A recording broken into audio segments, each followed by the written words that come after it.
Então, dando continuidade às nossas exposições, agora o nosso colega aqui da Procuradoria, Alexandre Salgado Marder, vai abordar o tema sobre a coerência na construção de um sistema de precedentes, deveres dirigidos às cortes competentes para a formação de precedentes no Brasil. Nosso colega Alexandre é mestre e doutor em Direito Processual Civil pela Universidade Federal do Rio Grande do Sul. Alexandre, é um prazer te receber, obrigado por aceitar nosso convite e estamos ansiosos para beber deste conhecimento. Muito obrigado ao Hélio pelo convite.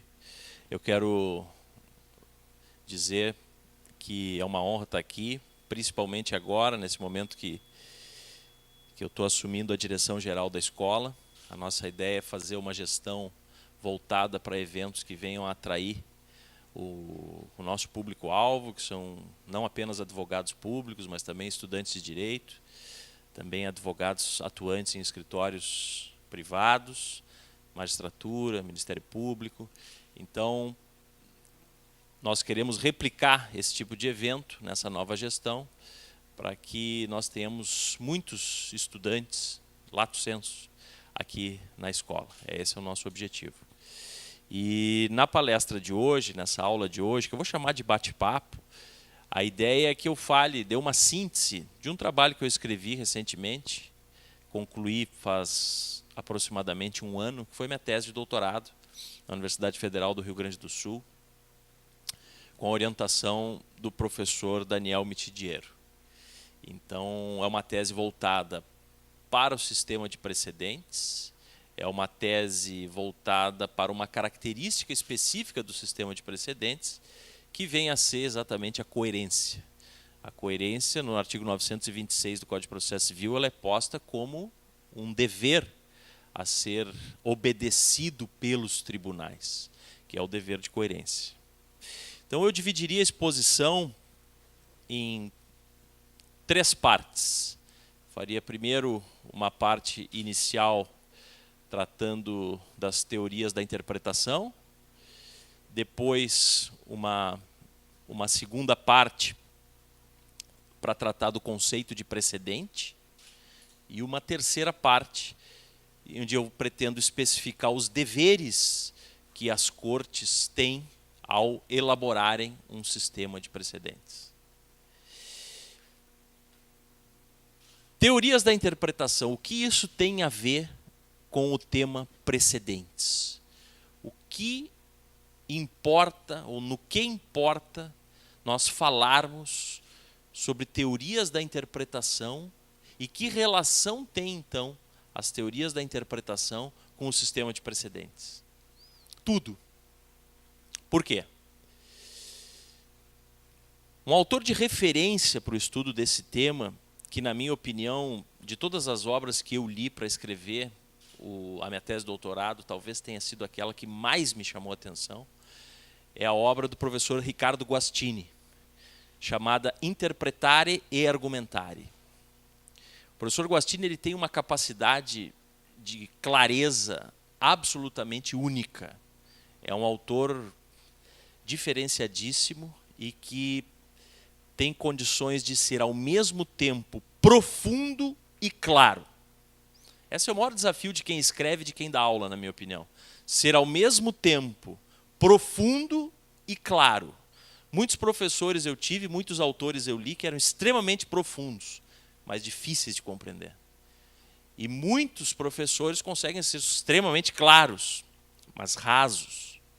Então, o professor Guastini ele tem essa rara característica num doutrinador ou em um professor, que é, ao mesmo tempo, ser profundo e extremamente claro. Tem apenas um obstáculo para quem não lê o italiano.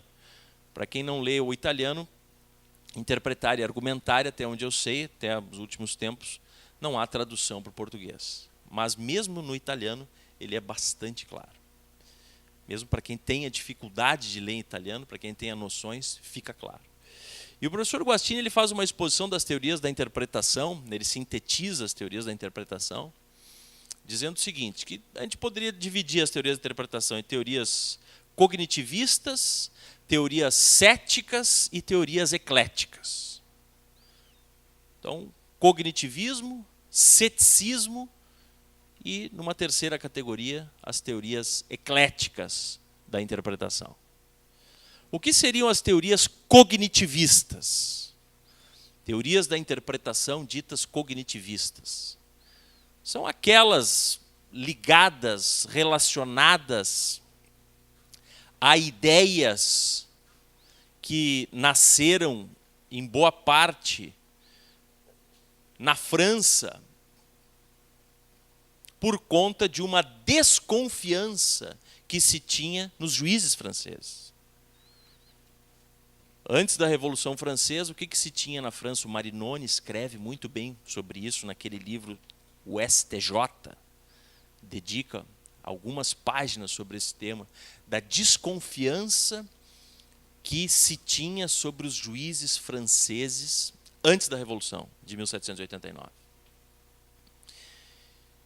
E é nesse contexto, inclusive, que nasce a obra do Montesquieu, O Espírito das Leis, porque Montesquieu era de uma família de juízes. Então, ninguém mais com condições de saber que os juízes não eram confiáveis do que alguém que veio de uma família de juízes. E o Montesquieu, então, escreve O Espírito das Leis e sugere lá no Espírito das Leis que o juiz deveria ser a boca da lei.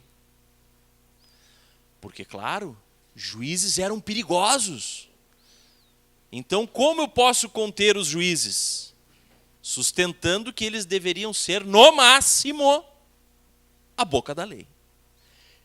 Eu deveria retirar dos juízes qualquer tipo de capacidade discricionária na escolha de sentidos. Eles deveriam ser meros reprodutores do texto legal. Explicação histórica para isso? Não se confiava nos juízes. Em quem eu não confio, eu amordaço. Se eu não confiasse no Hélio, eu diria, ao interpretar o estatuto aqui da escola, interprete-o literalmente. Nenhum tipo de deslize. Apenas reproduza. Não venha com interpretação criativa.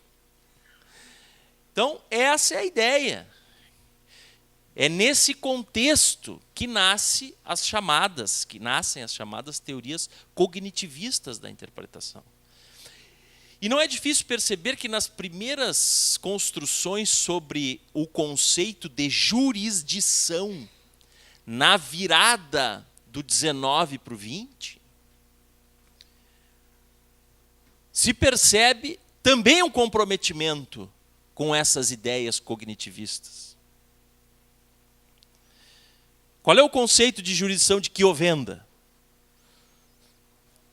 O juiz deveria acertar la volontà concreta della legge, ser simplesmente ou reproduzir a vontade concreta da lei. Ou seja, um compromisso com a ideia de um juiz meramente reprodutor do texto legal. É o conceito de jurisdição que nasce no Estado liberal, uma consequência, né, do Estado liberal. Contenção judicial. Há que se conter os juízes.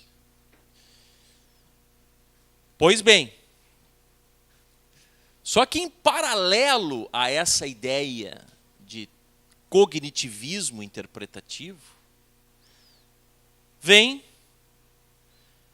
o ceticismo na interpretação do direito, as chamadas teorias céticas da interpretação, que tem como grande marco a obra Teoria Pura do Direito, do Hans Kelsen, na década de 30, já do século XX.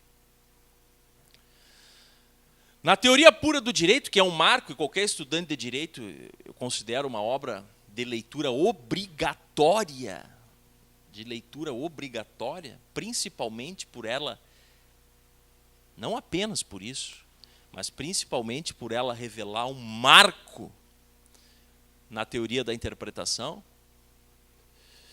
O Kelsen passa a introduzir uma ideia que é muito repetida hoje em dia, que nós em âmbito de especialização, mestrado, doutorado, trabalhamos muito essa ideia de interpretação como um ato de escolha. Interpretação como um ato de escolha. Ou seja, dos textos legais, eu posso extrair mais de um sentido. E os sentidos possíveis são objeto de escolha por parte do intérprete. É nesse contexto que Kelsen cria a figura da moldura, muito conhecida. Figura da moldura. O que é a moldura em Kelsen? A moldura retrataria as possibilidades de interpretação.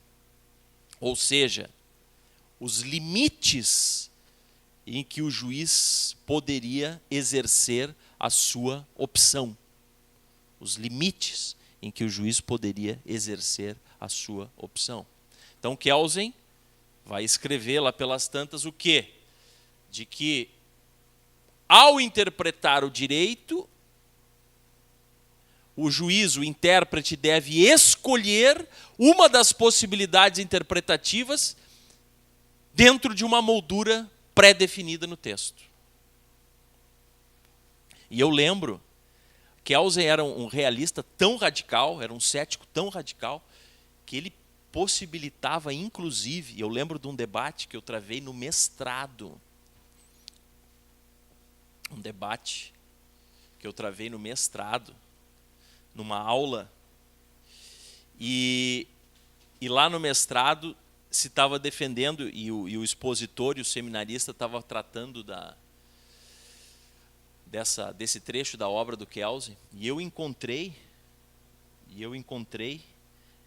na tradução da Martins Fontes, que Kelsen, num trecho da tradução da Martins Fontes, e que tem correspondência no alemão original, que ele possibilitava, achava legítimo, inclusive, o julgamento fora da moldura. Então, a figura da moldura eternizou Kelsen.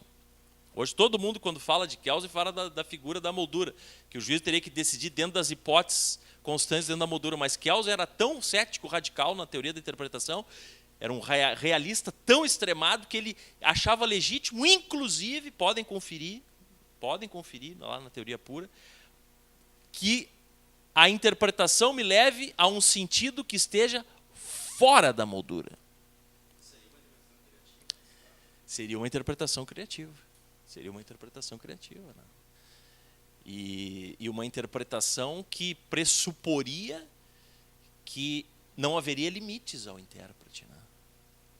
Porque se eu permito uma interpretação fora da moldura, eu estou dizendo, em outras palavras, o quê? Intérprete, a partir dos textos você não tem limite. Diante do caso concreto, na hora da decisão, você tem discricionalidade total para escolher. Né? Foi numa cadeira do professor Reck, me lembro. Foi na cadeira do Reck. Ele chegou a conferir no alemão original, porque eu fiz a intervenção na aula, lembro bem dessa aula. E ele, não, deixa eu conferir no alemão, deve ser erro de tradução. E aí, não era erro de tradução, não. Kelsen, lá pelas tantas, defende a possibilidade, na teoria pura, de se julgar fora da moldura. E, em paralelo a essas teorias que são rivais, nitidamente rivais, o cognitivismo, no sentido de que a norma está contida no texto, o intérprete não tem nenhuma capacidade criativa, deve ser um mero reprodutor do texto legal, e reproduzindo o texto legal reproduz a norma. Cognitivismo. De outro lado, não, o ceticismo. O ceticismo dizendo que não, o juiz, o intérprete faz escolhas, não há falar numa coincidência entre texto e norma. Na verdade, a norma é o resultado da interpretação, é o resultado das escolhas judiciais. Dentro dessas duas teorias rivais surge uma teoria eclética. Isso está lá no Guattini. Guattini diz o seguinte, olha, os ecléticos, assim como a teoria eclética da ação, que é a teoria de Liebman, teoria eclética da ação, teoria de Liebman, onde, dentro das teorias rivais, das teorias imanentistas e das teorias do direito abstrato, surgia a teoria eclética, que diria que o direito de ação ele não seria totalmente incondicionado, como uma teoria do direito abstrato, mas também não seria totalmente vinculado ao direito material, como diziam os imanentistas, mas ficaria no meio termo, que a teoria da ação, então, ela seria condicionada aos 3 requisitos, possibilidade de direito pedido, interesse e legitimidade. Assim como nas teorias da ação surge uma teoria de meio termo, aqui, nas teorias da interpretação, surge uma teoria também de meio termo. Ou seja, a interpretação do direito ela não seria sempre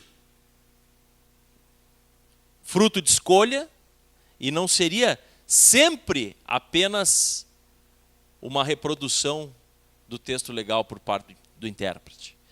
Em determinados casos, a interpretação do direito envolveria escolha. Em outros casos, a interpretação do direito retrataria mera reprodução do texto legal. Essa seria a teoria eclética da interpretação. Ou seja, existiriam casos claros, determinadas circunstâncias, e existiriam, em outras circunstâncias, casos duvidosos. E nesse caso, nessa hipótese, é que envolveria escolha. Lá no Hart, no Conceito de Direito, que é outro livro que eu considero indispensável para quem pretende seguir no estudo do direito, The Concept of Law, o Hart ele usa uma figura do careca. Ele disse, por vezes, você olha para um homem e diz, ninguém tem dúvida, um espiridião a mim, ninguém tem dúvida que o cara é careca. Aí tem outros que você olha, tipo, Renato Portaluppi, para falar do meu treinador, ninguém tem dúvida que o cara não é careca. Agora posso trazer uma situação meio cinzenta de alguém, que agora nem me ocorre, em que uns podem dizer, não, esse cara é careca. E já sob a perspectiva de um outro olhar, não é careca. Olha bem que o cara não é careca. Então, esse indivíduo que ficaria nesse meio termo seria a zona de penumbra, seria a zona duvidosa, onde, nesse caso, se exerceria escolha. Mas naqueles casos típicos, não haveria dúvida e, portanto, não haveria escolha por parte do intérprete. O Guattini critica as teorias, não só o Guattini, e rechaça a teoria eclética ao afirmar o seguinte, que aqueles indivíduos que são adeptos da teoria eclética, ao fazerem a seleção do caso que precisa de escolha e o que não precisa, já estão interpretando o texto. Então, na verdade, os ecléticos, no fundo, são céticos. Porque no momento que eu faço a seleção do caso, aqui eu não preciso escolha. Aqui não, aqui eu preciso exercer capacidade criativa. Então, ao fazer isso, eu já estou interpretando o texto. Eu já estou colocando na categoria precisa de escolha, não precisa de escolha. Com o que eu concordo.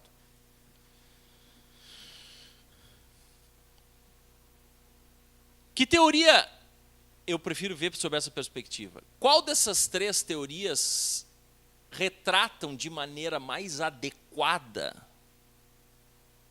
Qual dessas 3 teorias retratam de maneira mais adequada o que o poder judiciário faz lá fora? Porque esse debate, lá na PUC, na sala dos professores, eu me degladiei fortemente com um colega lá ano passado, porque ele queria dizer que a teoria cognitivista é que deveria prevalecer e que eu, ao sustentar a teoria cética, estava querendo impor algo que seria inaceitável. Eu estaria, então, tentando, ao defender a teoria cética, que os juízes deveriam ter poderes desmedidos, que os juízes poderiam avançar sobre a atividade típica do legislador. E eu respondi para ele, não é que eu queira. Quando nós nos filiamos a uma teoria cognitivista, cética ou eclética, não é que se queira impor a aceitação daquela teoria. O raciocínio de querer impor é totalmente equivocado.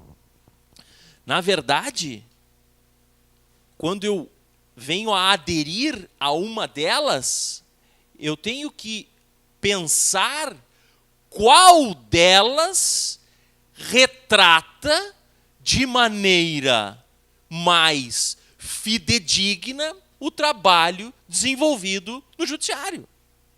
Isso é óbvio. Só que as pessoas, por vezes, não entendem isso. É olhar para a atividade dos juízes e dizer, aquilo que eles fazem se encaixa aqui, aqui ou aqui.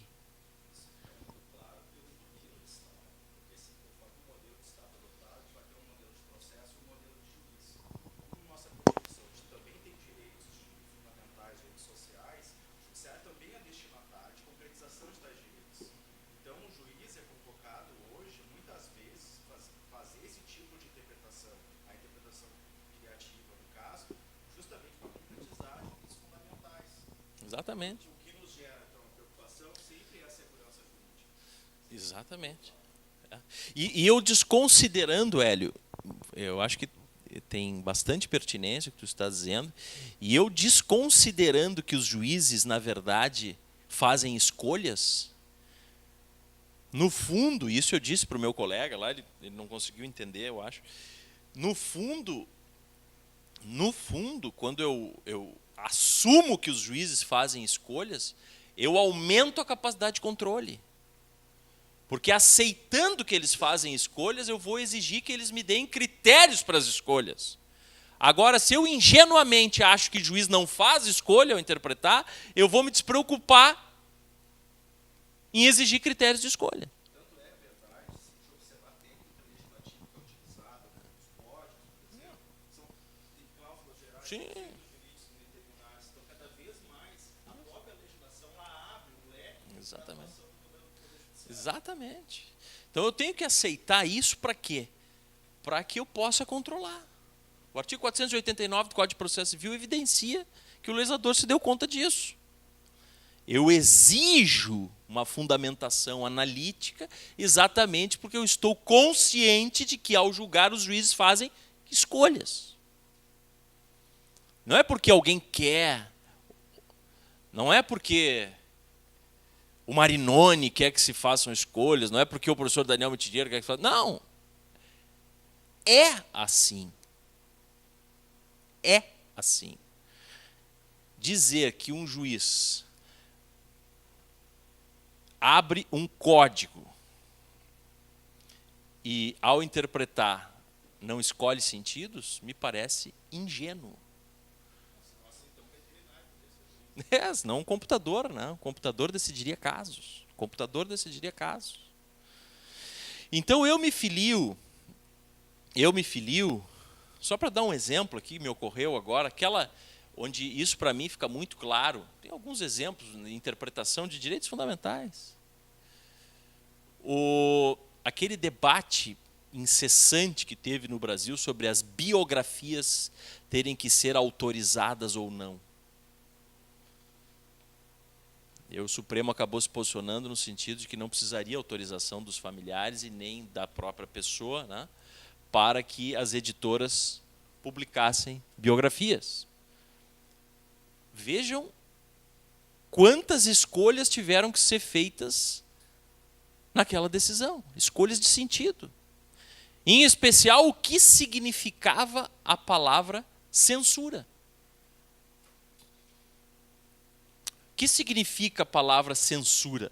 Foi isso que o Supremo definiu quando julgou as biografias autorizadas ou não. Agora, esse sentido estava pré-definido? Esse era o único sentido possível de se extrair? Claro que não. Alguém iria condenar o Supremo se eventualmente o Supremo dissesse que as biografias teriam que ser autorizadas? Não, não seria possível de jeito nenhum essa escolha? Claro que seria. Eu posso entender e traçar vários argumentos para dizer que isso é censura, e eu posso dizer e traçar vários argumentos para dizer que isso não é censura. Vou para lá ou vou para cá, com sólidos argumentos. A casa é asilo inviolável do indivíduo. O Supremo andou decidindo que quando se lê casa também deve se compreender o carro do indivíduo. Que a mesma restrição de acesso que se tem na casa, eu tenho que ter no carro.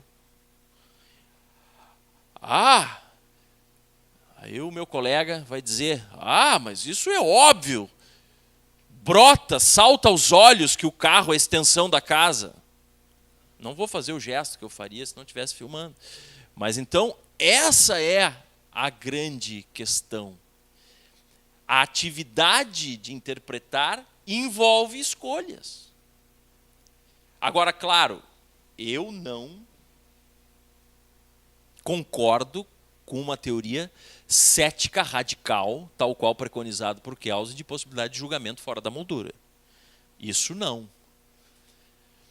Eu me filio a uma corrente, a uma teoria da interpretação cética moderada. Ou seja, há sentidos prévios possíveis. E dentre esses sentidos prévios possíveis, eu escolho um deles. Agora, eu não posso, a partir do texto, ou do texto... não, isso não. Ou seja, seria fora da moldura. Né? Que para Kelsen é possível. Exatamente. Né? Ou seja, há sentidos prévios. Né? Esse exemplo da casa como sendo o asilo inviolável do indivíduo. Eu acho que sustentar que eu posso entender por casa a rua que o indivíduo mora seria algo fora da moldura, por exemplo. Casa, o carro, o escritório. Agora, onde se lê casa, se entende que é inviolável o passeio público à frente, a moldura parece ter sido extrapolada, né?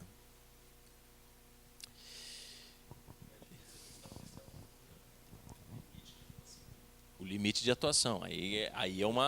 Esse é o grande controle da atividade de interpretação. Né? A atividade de interpretação ela pressupõe esse controle, o exercício desse controle. Se a interpretação está fora da moldura, a meu juízo, é uma interpretação errada. Tá? A gente não deve trabalhar na interpretação com certo e errado. Existe uma melhor interpretação e uma pior, exatamente porque há escolhas. Mas, se o indivíduo foi fora da moldura, me parece que aí é uma situação de erro judicial.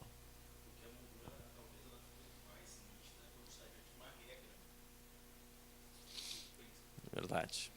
Exatamente, né? Porque a regra ela tem a própria forma de incidência da regra. Né? Eu tenho coincidência de fato com coincidência do conceito e incide deve ser o consequente. O princípio ele já é muito mais abrangente porque ele traz só um estado ideal de coisas. Né? Traz só um estado ideal de coisas. Então, claro que eu tenho uma capacidade de criar muito maior sobre um princípio do que sobre uma regra. Concordo contigo.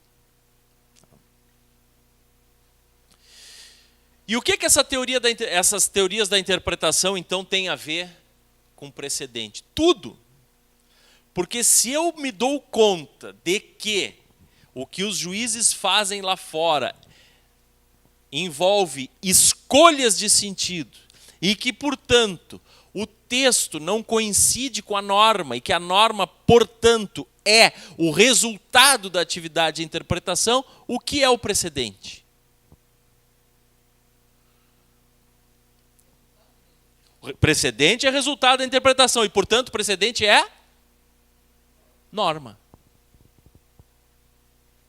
Se o precedente é o resultado da interpretação, e se a partir de uma teoria cética da interpretação nós entendemos que texto não se confunde com norma, que norma é o resultado da interpretação e o precedente é o resultado da interpretação, o precedente é o quê? Norma. É uma norma gerada do caso e que produz efeitos gerais. Tá?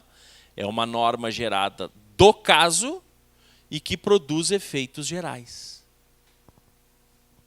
Então aí a gente entra na segunda parte da exposição. O que é um precedente? Precedente é extraído de uma decisão judicial. Esse é o primeiro ponto que nós não podemos errar. O precedente ele não se confunde com uma decisão judicial do passado. Ele é extraído de uma decisão judicial do passado. Uma única decisão. O caráter quantitativo, o Daniel escreve muito bem sobre isso no livro Precedentes. Isso, jurisprudência vinculante, precedente, mas ele escreve algo que vem ao encontro da tua pergunta. O caráter quantitativo, ou seja, eu estar diante de um resultado interpretativo oriundo de recursos extraordinários repetitivos ou de recursos especiais repetitivos, o caráter quantitativo não torna o resultado mais importante ou menos importante. Eu posso ter um resultado interpretativo extremamente importante que sirva como leading case e que seja oriundo de um recurso extraordinário ou de um recurso especial. Não é a reprodução, mas esse precedente se formou a partir de 1.500 recursos especiais ou 1.500 recursos extraordinários. Não, eu posso ter uma definição extremamente importante para o destino do país e que não seja oriunda de julgamentos de casos repetitivos. Então, não é o caráter quantitativo que dá importância ao precedente. O precedente pode ser oriundo de um caso. A importância não estabelece o grau de vinculação. Não. Porque assim, o nosso código traz ali, Traz. completamente equivocado. Não, está certíssimo. Vai ser os precedentes obrigatórios. 927. Isso.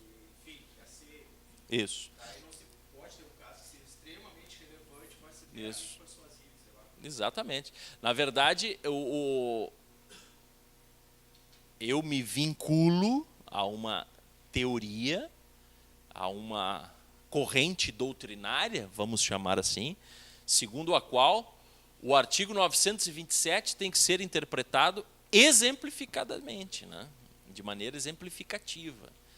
Ou seja, precedente se forma por decisão de colegiado, princípio da colegialidade, do Supremo e do STJ, em regra, estou considerando aqui Justiça do Trabalho, né? Mas em regra do STF e do STJ, sobre temas de definição de direito constitucional e definição de direito federal. Independentemente de estar ali, ser uma daquelas situações do 927, e ali retrata julgamento oriundo de especial, extraordinário, repetitivo, por exemplo. Né? Então, o precedente, em primeiro lugar, é norma. Por si só, isso já daria motivo para ele ser obedecido. É norma. Mas qual é o formato dessa norma? Formato da norma precedente. A forma da norma precedente. A norma precedente tem forma de princípio? Não. Tem forma de regra? Talvez. Mas a forma da norma precedente é de uma ratio decidente. É de uma razão de decidir. Essa é a forma da norma precedente. Então, ela é uma norma, porque ela é resultado de interpretação, que tem a forma de uma razão de decidir, de uma ratio decidente. Elaborado por quem? Quem tem competência para formar precedentes no Brasil? O STJ e o STF. Por isso, julgamento de IRDR não é precedente. É jurisprudência vinculante. Por quê? Porque só tem competência para formar precedente no Brasil Supremo e STJ. Por quê? Porque precedente tem que ser o retrato da interpretação em última instância. Aquilo que se decide no incidente de resolução de demandas repetitivas pode ser objeto de resp e rext. Então, o que se decide em RDR é jurisprudência vinculante e não precedente. Então, decidido pelo STJ e decidido pelo Supremo, por órgãos colegiados, porque o relator, o professor Carlos Alberto, dizia isso, e eu concordo, posso ter sido influenciado no mestrado por ele, mas eu concordo plenamente. Na minha banca eu tive um debate muito profícuo com a professora Tereza Rudalvin Vambier sobre esse tema, mas o Henrique estava lá, né? Lembra? Mas o relator é um mero representante do colegiado. O juiz natural do recurso é o colegiado. O relator não pode dar a última palavra fora daquelas restritas situações previstas em lei que permitem julgamento monocrático. Se pudesse o relator julgar qualquer tipo de recurso, independentemente daquela tipificação que permite julgamento monocrático, ele seria...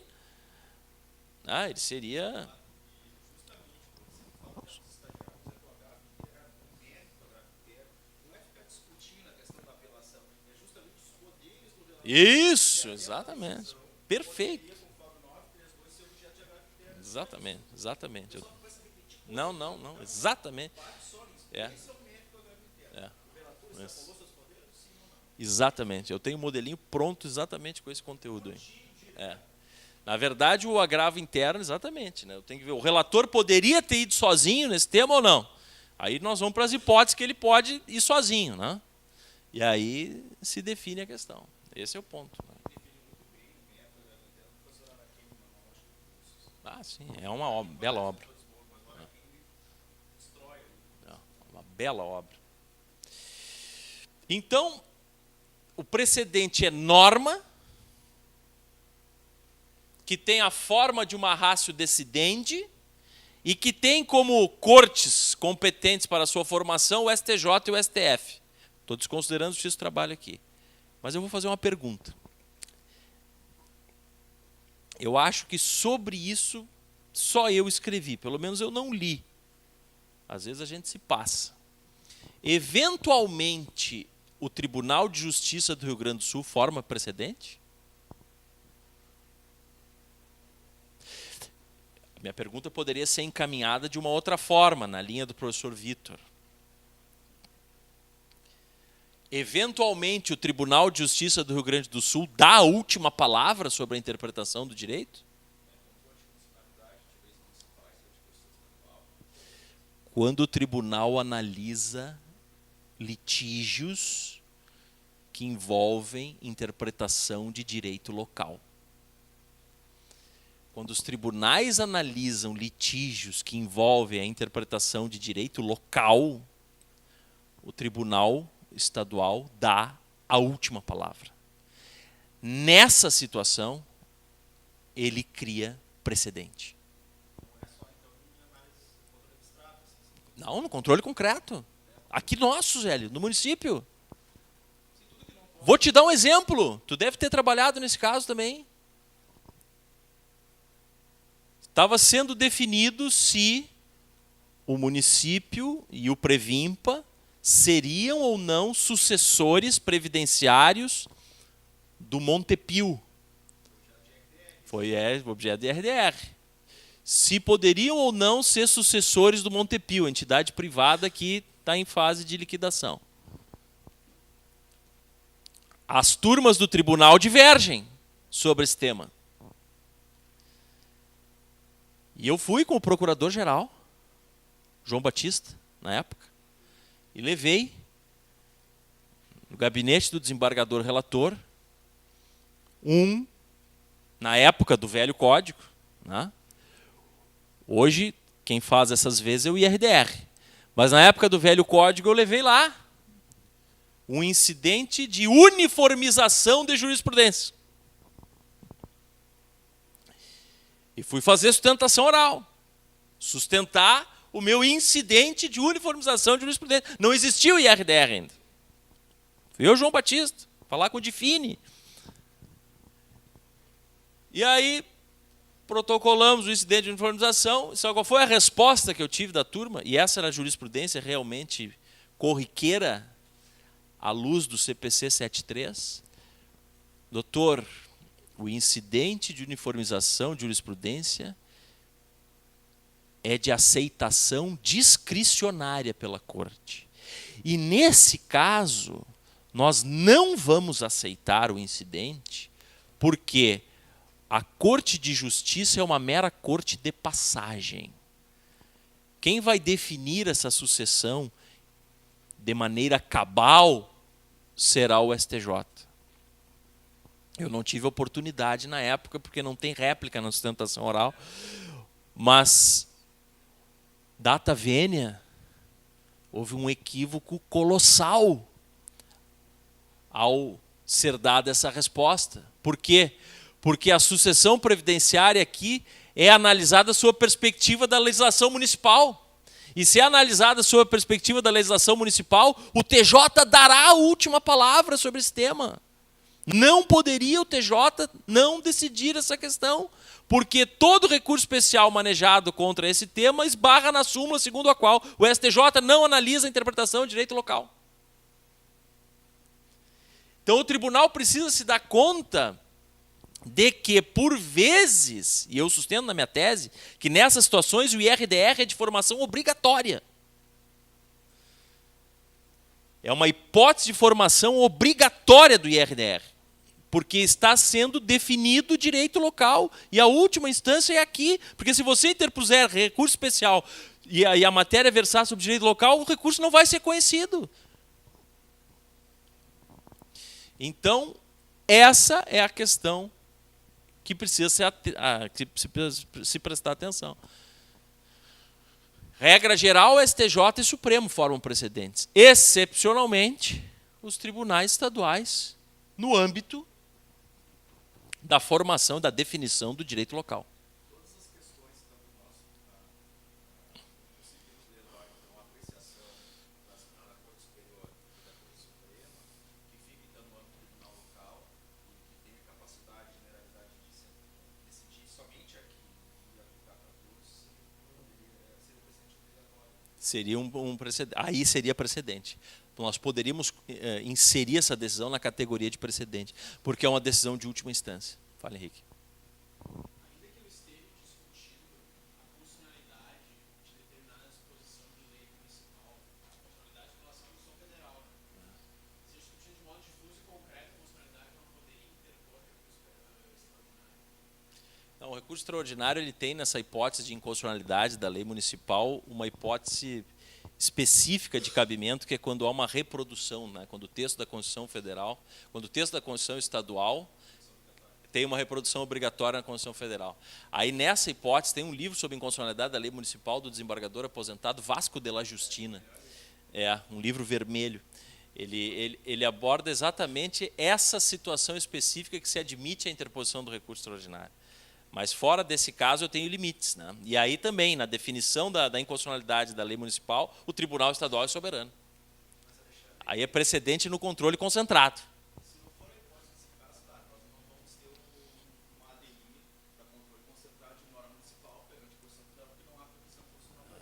No entanto, eu posso trabalhar com uma admissão de descumprimento de precedente. Pode. É uma... Poderia, nesse caso, como é que fica essa questão do precedente? Não, mas a arguição, não vejo problema. O que acontece? Daí o Supremo entraria na constitucionalidade da lei municipal por meio da arguição. Seria cabível? Será que essa arguição de descumprimento de preceito fundamental, na verdade, não estaria servindo de contorno de um recurso extraordinário? Então, o pleno do TJ que define que a Constituição, que determinada lei municipal violou a Constituição estadual, porque eu não posso confrontar diretamente lá com a federal, então caberia recurso extraordinário? Caberia, se a Constituição Estadual reproduzisse, tivesse reprodução obrigatória da Constituição Federal. Essa seria a hipótese de cabimento do recurso extraordinário. Aí, claro, aí eu abro uma janela de exceção. Né? Muito estrita, muito estrita, muito estrita. Regra geral é que as leis municipais, o controle de constitucionalidade é definido pelo pleno dos TJs. Né? Essa é a regra geral. Mas excelente a pergunta, muito boa. Então, precedente é norma, em regra gerada pelas Cortes Supremas, excepcionalmente pelas Cortes de Justiça, quando definem direito local, que tem a forma de uma ratio decidendi. E que serve para quê? Para vincular novas decisões judiciais. Porque daí entra aquela categoria, precedentes vinculantes e precedentes meramente persuasivos. Na verdade, eu entendo que os precedentes são vinculantes. Aquilo que se decide em última instância na interpretação do direito local e o que se decide em última instância na interpretação do direito federal e do direito constitucional são decisões de última instância e, portanto, decisões que obrigam e não simplesmente servem para persuadir novos julgamentos, persuadir novos juízes, né? Exatamente. Norma que não vincula, na minha opinião. Eu tenho um juiz amigo que ele diz assim, as minhas decisões, se não tiverem sanção, são conselhos. Né? Claro, norma que não vincula não é norma. Né? Tem que vincular. Tem que ser obrigatório, senão não é norma. Então, claro, argumentos favoráveis e contrários a precedentes vinculantes. Aqui, em primeiro lugar, foi o novo Código de Processo Civil que instituiu precedentes vinculantes no Brasil? Claro que não. A maior prova disso, o livro Precedentes Obrigatórios, do professor Luiz Guilherme Marinoni, foi a primeira obra no Brasil a defender que precedentes vinculam, é muito anterior ao novo Código de Processo Civil. Primeira edição, salvo engano, do Precedentes Obrigatórios é 2009. E o novo Código de Processo Civil é de 2015. Para vocês verem que não há uma relação entre a doutrina que sustenta que precedentes vinculam com o novo código. Ou seja, há uma total independência da ideia de que precedentes vinculam com o novo Código de Processo Civil. O que o novo Código de Processo Civil trouxe foi o quê? Trouxe exemplos de precedentes que vinculam. Mas, na verdade, os precedentes, independentemente do novo Código de Processo Civil, vinculam. Onde isso era defendido? 6 anos antes do novo Código de Processo Civil, no Precedentes Obrigatórios do Marinoni.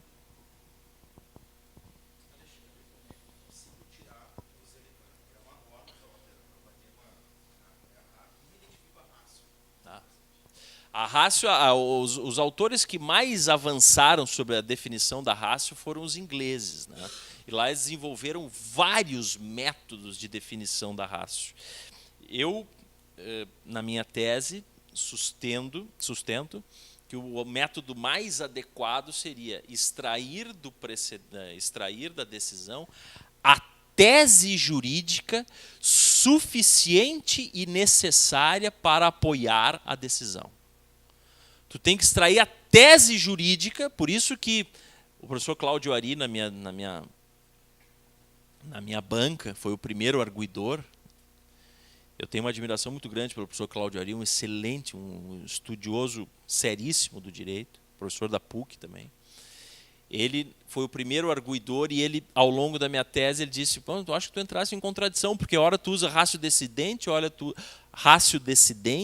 usas precedente, ora tu usas tese jurídica. Afinal, o que é? Eu digo, não.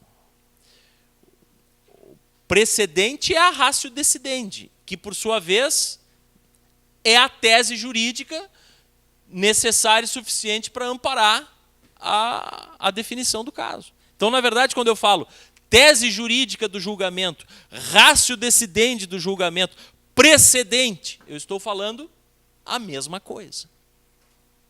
Tá? É a tese jurídica suficiente. Para te dar um exemplo, para não ficar só no campo do... Foi decidido recentemente, não, já há algum tempo, eu atuei nesse processo. Atuei para uma empresa lá de Santana do Livramento, que foi cobrada, teve um auto de lançamento contra ela produzido, onde a Receita Federal cobrou imposto de renda sobre lucro inflacionário. O que é o lucro inflacionário? Se eu sou um proprietário de terra, a minha terra vale R$1 milhão.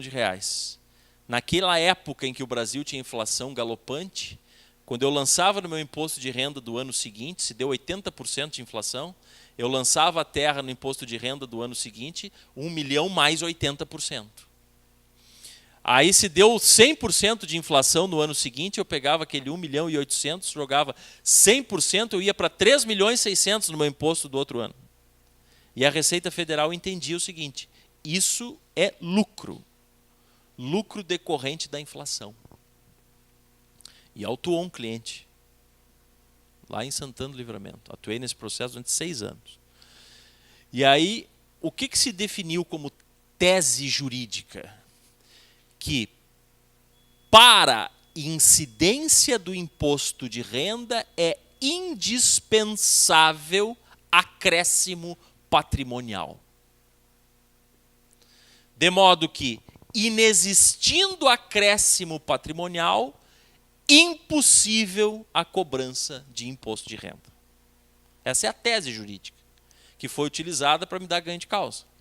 Ou seja, recompor ou atualizar o patrimônio me valendo do índice inflacionário não representa acréscimo patrimonial.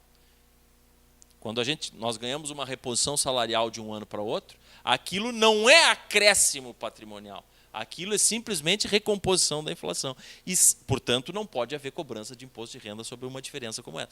Então, o imposto de renda pressupõe acréscimo patrimonial para ser cobrado. Essa é a tese jurídica. Isso é o precedente.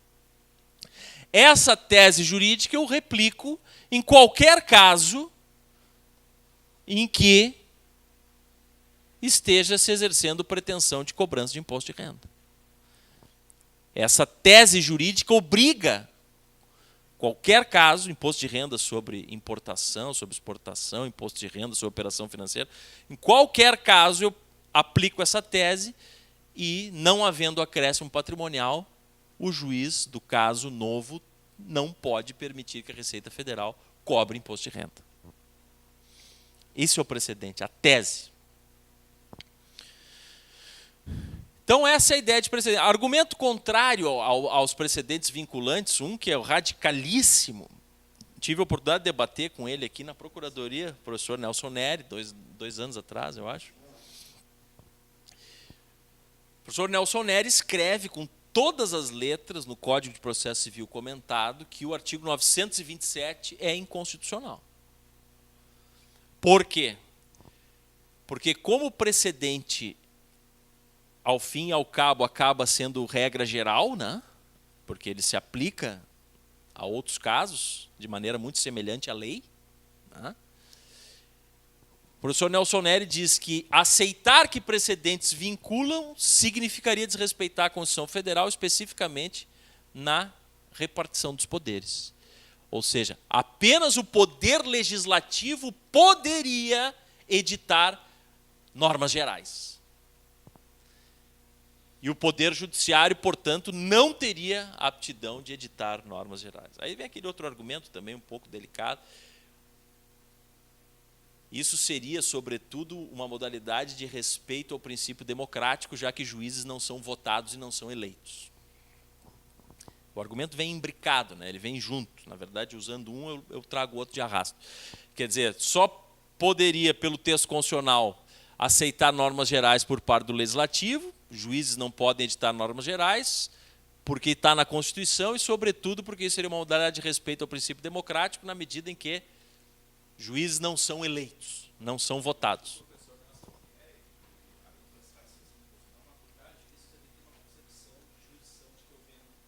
Ah, sim. Total, concordo.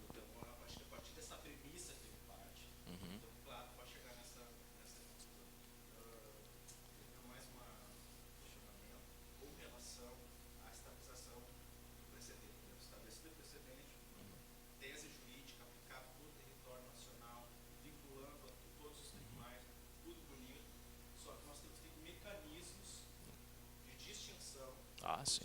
fundamental. De revisão do precedente. Fundamental. Em 10 anos, difícil, em 2 anos, dificilmente a sociedade se modifica.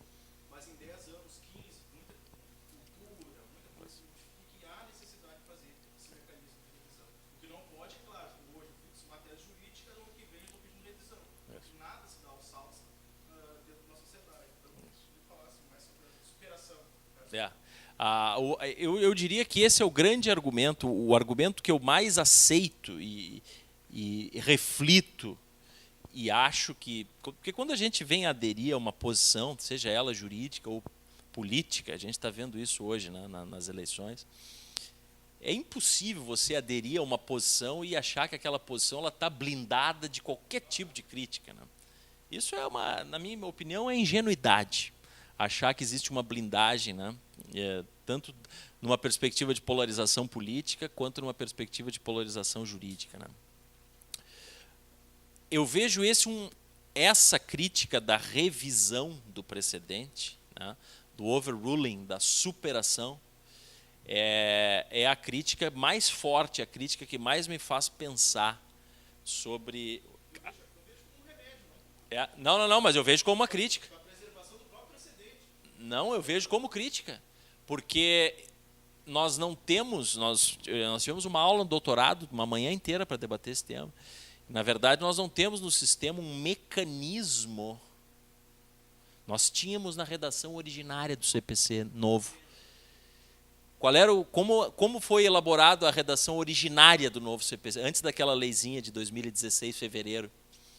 A redação originária do novo CPC era que o agravo, o recurso, ele não se submeteria, o recurso especial extraordinário, ele não se submeteria ao juízo de admissibilidade aqui na origem. Ele não submeteria ao juízo de admissibilidade na origem. Ele seria interposto direto no STJ e no Supremo. Aí, por pressão do Supremo, que achou que ia receber muitos recursos, houve uma alteração e voltou o juízo de admissibilidade na presidência. Esse foi um problema grave, problema estrutural, porque esse seria o mecanismo de possibilitar que a Corte, recebendo novos recursos, mudasse de opinião, né? Agora não. O recurso extraordinário e o especial, ele é interposto aqui na presidência, e se tiver precedente formado em sentido contrário, ele não vai ser conhecido. Então, a alternativa que eu teria seria de promover a revisão do precedente por meio do agravo de resp e do agravo de rext, insistindo, mas veja só aqui que está o detalhe, por isso que eu aceito a crítica, insistindo numa tese já consolidada. Ou seja, me sujeitando eu teria que me arriscar no sentido de ser penalizado com honorários adicionais, eu teria que me arriscar, de repente, a ser multado com litigância de má-fé, porque insistir no recurso onde há precedente formado,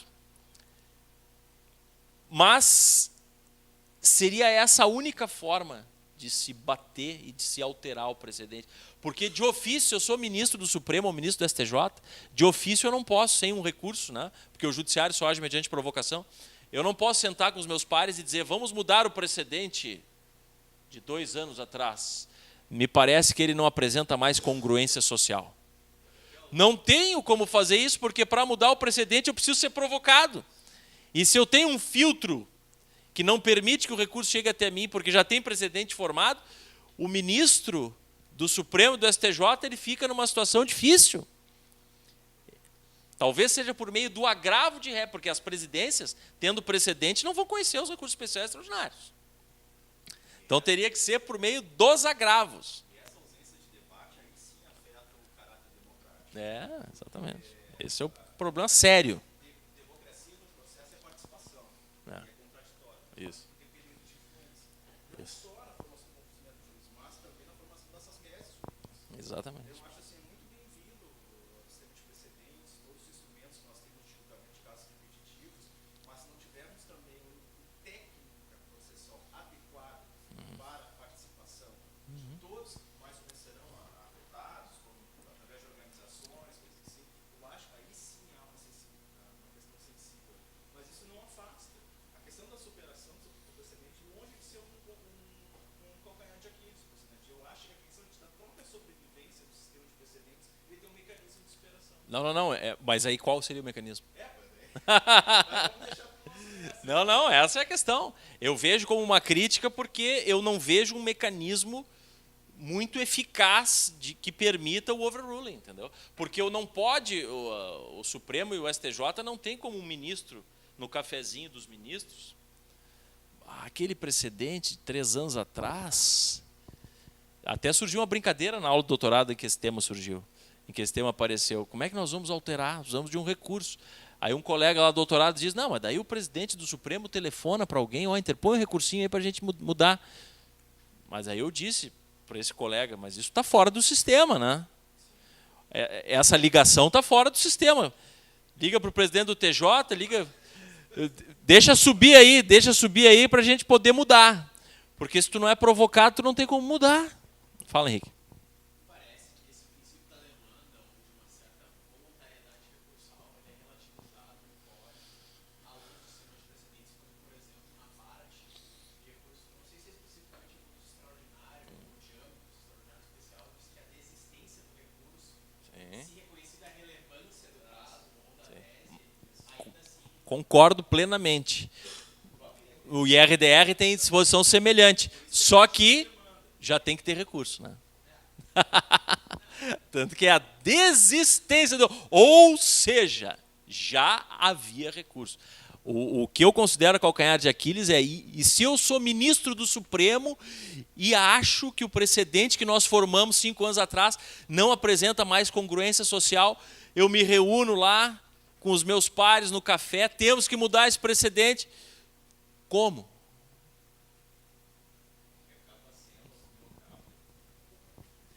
Que venha um recursinho para a gente mudar.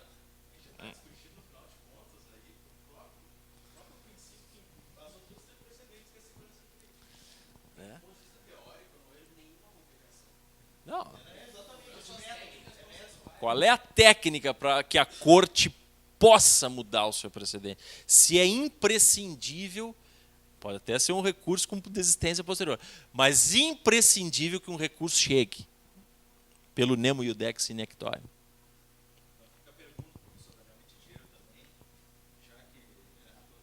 A gente já fez esse debate uma manhã inteira.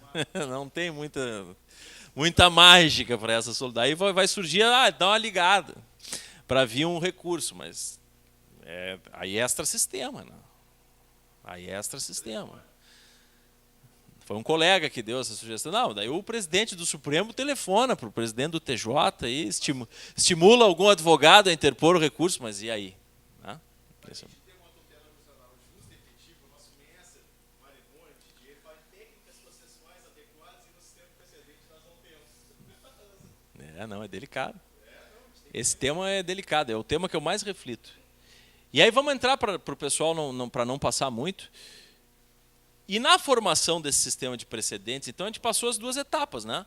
Primeira etapa, as teorias da interpretação, a segunda etapa, um conceito de precedente, que nós vimos aqui que é norma, e uma terceira e última etapa são os deveres trazidos pelo 926 na formação do sistema de precedentes. Que são 4 deveres, né? Quais são os deveres que estão ali no 926? Coerência, uniformidade, integridade e estabilidade. Em primeiro lugar, se a gente parte do pressuposto que não existem palavras vãs na lei, cada um desses deveres não se confundem, né? Os deveres não se confundem. Em primeiro lugar, o que é o dever de estabilidade? Tem a ver com overruling. Quando o código determina que os precedentes devem ser estáveis, ele está querendo evitar guinadas de entendimento. Isso está muito claro. Eu não posso permitir, as cortes não devem dar guinadas de entendimento. A guinada de entendimento, ela viola flagrantemente a segurança jurídica. Então, se eu tenho precedente formado sobre o tema, não pode a corte, ao julgar um recurso especial em seguida, um recurso extraordinário em seguida a um outro que já teve precedente formado, mudar de entendimento, né? Porque dela gera uma insegurança jurídica brutal. Só que vejam, o dever de estabilidade pressupõe que precedente exista, porque eu só posso mudar o entendimento de algo que já existe. Eu não posso violar a estabilidade se não tem precedente ainda, né? 2, integridade. Integridade revela, esse 926, isso é dito por todos, foi uma sugestão, uma parte, um trecho do artigo, ou boa parte dele, uma sugestão do professor Lênio Streck. E o professor Lênio Streck, então, como admirador, basta ler as obras do professor Lênio que a gente percebe que ele é um admirador de Dworkin, o dever de integridade, portanto, vem daí, né? Vem da ideia constante, principalmente no Império do Direito, de Dworkin, no Laws Empire, de direito como integridade. Direito como integridade. Mas me parece que exigir dos juízes que, ao formarem precedentes, levem em consideração uma concepção de direito como integridade, não me parece apropriado. De modo que eu, sinceramente, não consigo extrair consequências maiores do dever de integridade. Porque não me parece próprio que possa o legislador entrar na cabeça de um ministro para dizer raciocínio direito como integridade, tal como fez Dworkin. Que significa basicamente, super basicamente, o seguinte: identifique valores morais que estejam acima do sistema e decida como um romancista em cadeia. Como se a novela estivesse sendo formada e você é o autor do próximo capítulo. Essa é a ideia sintética, né, que aparece lá no Dworkin, no Laws Empire. Obrigar juízes a pensarem assim não me parece ser tarefa de um Código de Processo Civil. Tá? Uniformidade. Dever de uniformidade pressupõe também que exista precedente. Porque eu só posso tornar uniforme algo que já existe. Ou seja, obedecer ou seguir o dever de uniformidade significa, se órgãos colegiados de um tribunal têm posicionamentos diferentes, uniformize. É um dever. É um dever. Dever de uniformizar. Se usa ali no 926 a palavra dever de uniformizar a jurisprudência, mas o correto é dever de uniformizar precedentes. Porque só faz sentido eu uniformizar, só faz sentido eu estabilizar e ser coerente com normas. E só precedente é norma, jurisprudência não é norma. Então, onde se lê no 926 jurisprudência, deve-se ler precedente. E, por fim, a coerência. Coerência é o seguinte: ao formar precedentes, a corte deve ser coerente. Em primeiro lugar, coerência, portanto, não se confunde com estabilidade. Não significa, então, que ao formar precedentes eu não possa dar guinada de entendimento. Porque a guinada de entendimento tem a ver com o dever de estabilidade. Não quer dizer que ser coerente, e logo que eu comecei a estudar esse tema, quando eu apresentei o meu projeto para o professor Daniel, eu pensava isso. No meu projeto, se vocês usem resgatar o meu projeto de tese, ele está assim. Eu usei o exemplo do incidente de uniformização no caso do Monte Pio. Está lá no meu projeto de tese. Porque eu imaginava, antes de começar a estudar verticalmente coerência, que ser coerente era não ser contraditório. De modo que eu imaginava que o dever de coerência estaria ligado ao dever de eliminar contradições entre câmaras do tribunal ou de eliminar contradições entre turmas dos tribunais. Quando eu fiz o projeto, foi isso que eu coloquei lá. Só que eu me dei conta que eliminação de contradições entre turmas do tribunal tem a ver com o dever de uniformização, que é outro dever. É outro dever. Aí que vamos chegar. Então, quando que incide o dever de coerência? O dever de coerência incide na formação do novo precedente. É quando eu olho aqueles temas lá no site do Supremo e no site do STJ, muitas vezes a gente fica chulhando, né, que o resultado do tema seja assim ou assado, né, tomara que se decida assim, tomara que se decida assado. Sabe aquele tema 881, tema 881, que ficam lá esperando para julgar, né? Quando vem o julgamento daqueles temas selecionados, Ou seja, é na formação do novo precedente, vai entrar uma nova norma no sistema brasileiro, aí que eu preciso ser coerente. Eu preciso ser coerente, se exige, o dever de coerência incide na formação do novo precedente. E como se visualiza esse dever? Esse dever é visualizado da seguinte forma: eu preciso ser coerente, eu, corte, ser coerente com o que eu já fiz. Mas você ainda não fez nada igual, você está fazendo algo novo, tudo bem, mas eu estou fazendo algo novo, mas eu já fiz muitas coisas nesse ramo do direito no passado. Eu já fiz muitas coisas sobre esse tema no passado. Então você tem que adotar o mesmo procedimento que você adotou no passado. Senão você vai ser incoerente. Claro que não.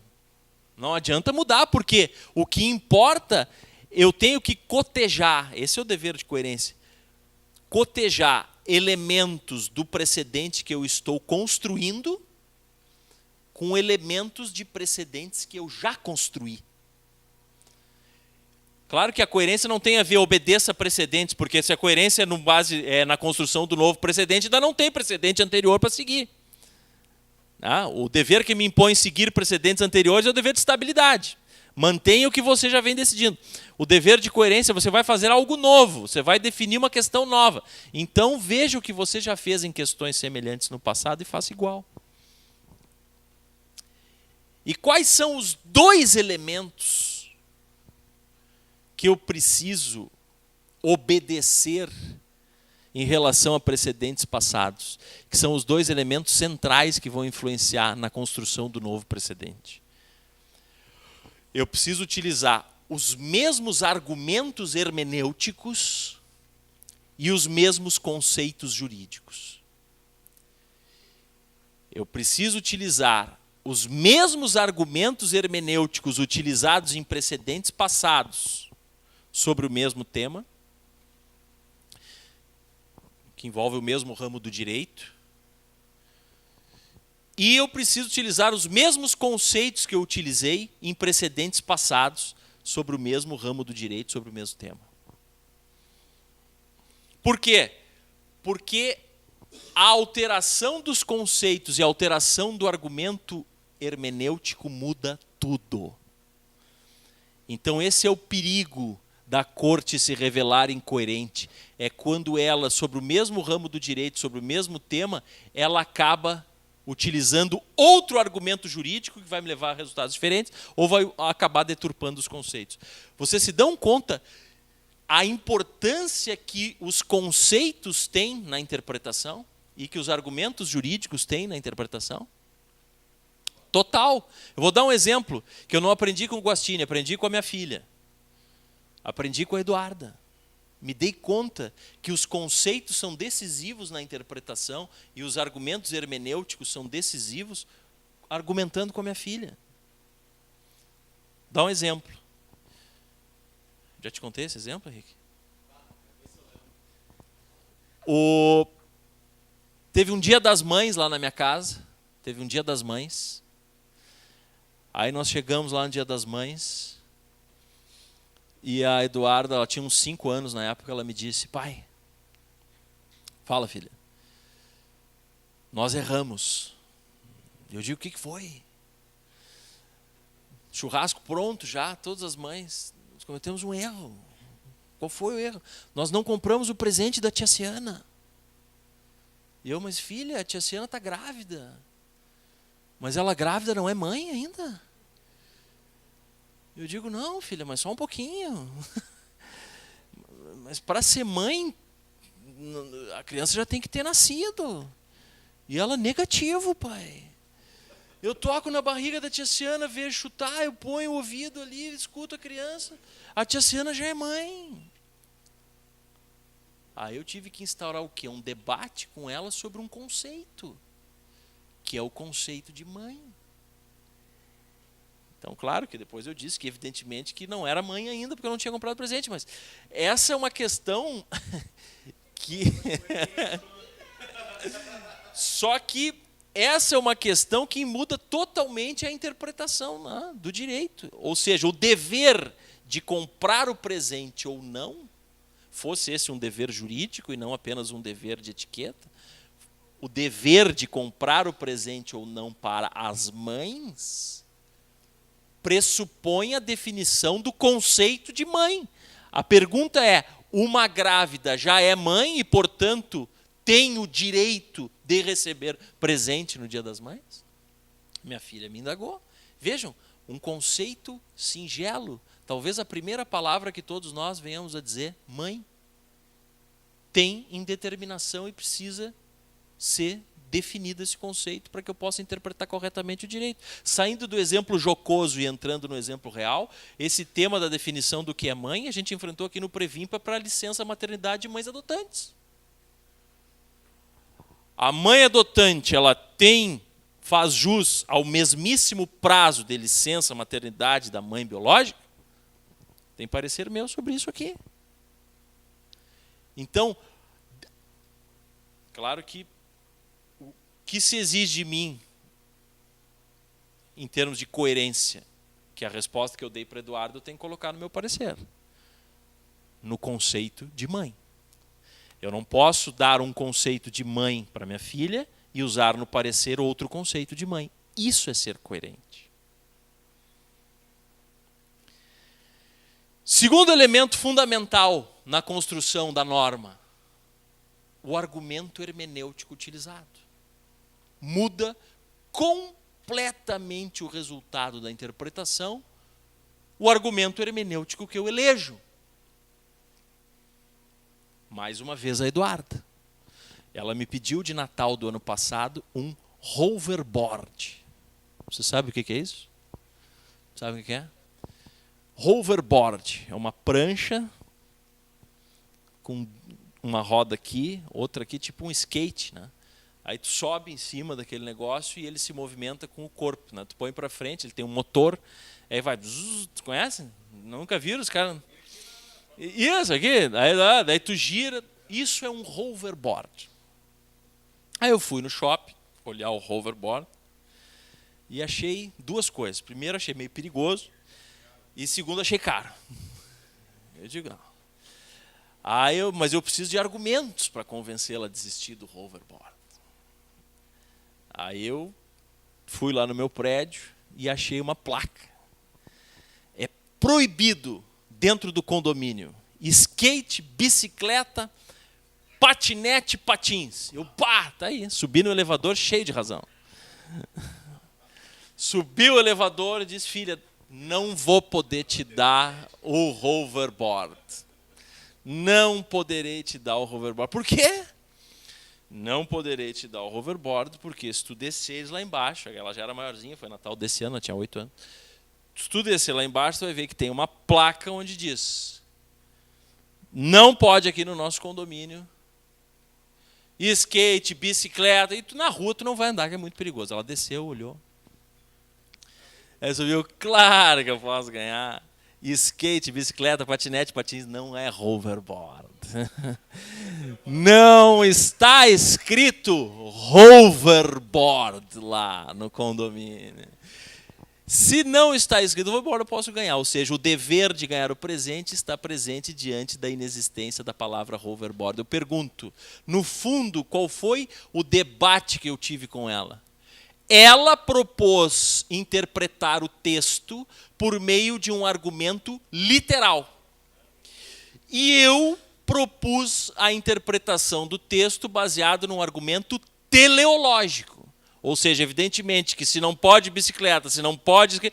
Claro que o hoverboard também não pode, né? Tal qual Perelman faz lá na argumentação jurídica, quando ele dá aquele exemplo da estação de trem. Se o indivíduo está escrito lá, é proibida a entrada de cães no trem, evidentemente que eu não posso permitir que entre alguém com um gorila, né? Ou com um leão, porque o gorila e o leão não é cão, né? E de outro lado, se porventura um deficiente visual pretender entrar com o seu cão-guia, talvez eu deva permitir o ingresso. Então vejam que a interpretação literal proposta pela Eduarda e a interpretação teleológica proposta por mim mudam totalmente a construção da norma. Então, vindo para a vida real, se ao interpretar uma imunidade tributária, o Supremo Tribunal Federal tem usado, e tem, o argumento teleológico, não se pode permitir, sob pena de incoerência brutal, que, num novo tema envolvendo imunidade, venha o Supremo usar o argumento literal. Se na definição de uma imunidade, historicamente, o argumento hermenêutico utilizado é o teleológico, numa outra imunidade, mesmo que de outro tributo, o argumento teleológico deve prevalecer sob pena de incoerência. Então, eu preciso utilizar mesmos conceitos e mesmos argumentos hermenêuticos para a definição da nova norma, e é aí que atua o dever de coerência em apertadíssima síntese, né? Eu escrevi 200 páginas sobre isso. Isso é só uma pequena síntese do dever, porque eu imagino que vocês estejam com fome, já são 12h25, a ideia era que fosse até 12h10, então eu peço desculpas por ter avançado e agradeço a atenção de vocês. Muito obrigado.